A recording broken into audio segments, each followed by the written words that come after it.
Good morning, church. As we begin another day with Jesus, let's always remember that God is with us, even in moments where we might feel otherwise. But with that, let's begin. Now, before the pandemic, one of my favorite things to do was to go and travel. Do you guys like traveling?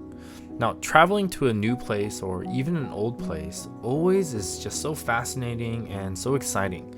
I love to document my travel experiences from the places that I've been to and the different foods that I've eaten and even the people that I've met. But traveling really helps me find healing. It allows me to really take a break from the hectic everyday hustle of life, but it also helps me to realign priorities and to clear my mind. Now, traveling can happen in many different ways, as you may know. You can go on a long distance hiking trip. You can travel by foot, by bike. You can go on road trips by car. You could travel on a boat. You can travel on a plane. But out of all the different ways in which you can travel, for me, I think traveling by plane is the greatest. Now, some people would say that flying can be kind of scary. It can be kind of tiring and somewhat uncomfortable. But for me, just going to the airport, walking around the airport terminal, seeing planes take off and land, it's really hard to explain. But there's something special about flying, despite all the stressful things that come along with it. Now, in particular, I really like flying on evening flights. You know, the ones that take off right before sunset, and as you're going up into the clouds, you see the sun setting in the horizon.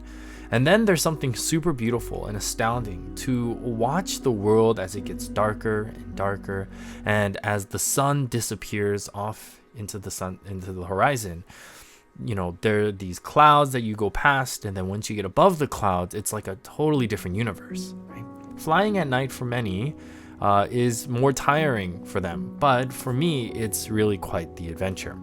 Now, a lot of the flights that I've been on that have been in the evenings, one of the things that you'll notice is that when you're flying at night, if you look out the window, especially if you are flying by really large cities or even just towns, you can see in the distance this bright glow from the city lights.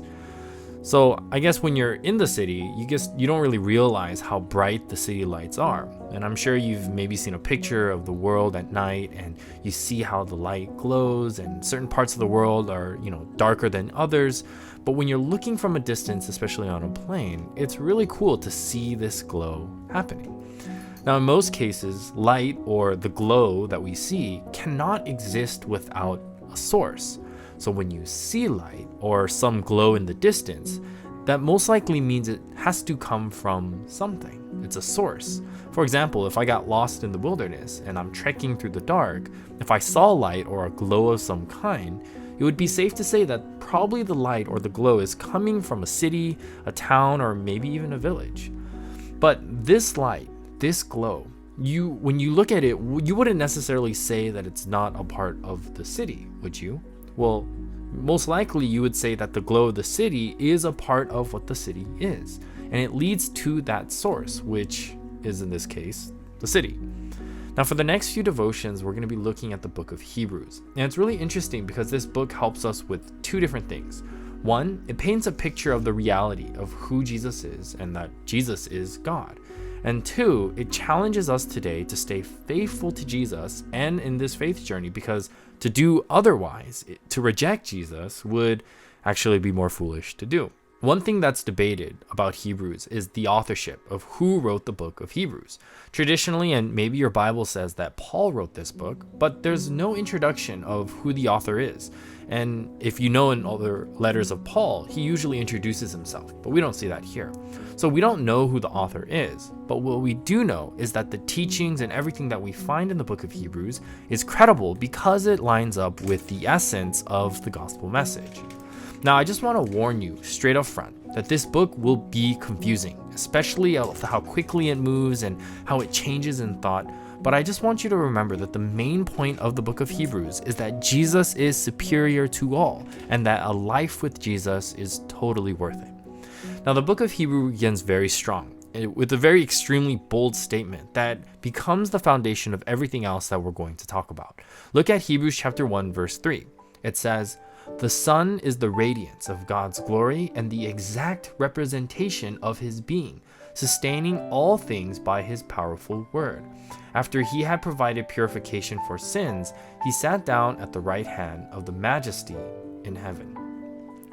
Now, there's no introduction needed. The book of Hebrews goes straight into talking about the significance of who Jesus is. And if you look at the first two verses prior, verse 1 and 2, Hebrews says that God spoke through prophets in many different ways, but now things have changed, and God is speaking to us through the Son, which is Jesus Christ. And then here at verse 3, we find that Jesus is described, the Son, is the radiance of God's glory.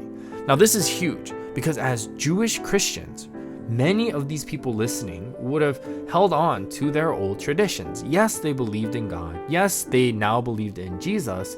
But remember, because of their Jewish background, this is not always easy to accept change and something different, especially claiming that Jesus is God.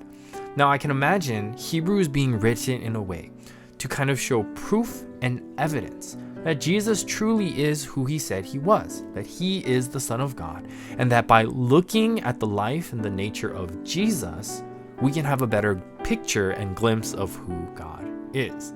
You see, when we look at the glow of the city lights, the radiance of the city lights, it points to the fact that there is a city. So in the same way, when we look at Jesus, we are looking at the radiance of something that it's pointing to. And that very something is God. And that's why Jesus is so important for us today. You can see why this falls in line with the way that Paul thinks, because at the end of the day, it comes down to focusing and turning your eyes on him. This message is relevant to us today because sometimes we may think, God is so hard to understand. He's so confusing. I really don't know. Is great God really that good to me? Is he really there? But that's why it's so important that we continue to look at Jesus, because the legacy of Jesus points us to who God is, and that's so beautiful. So remember this, by looking to Jesus, we get a glimpse of the glow of God's glory. So always look to Jesus.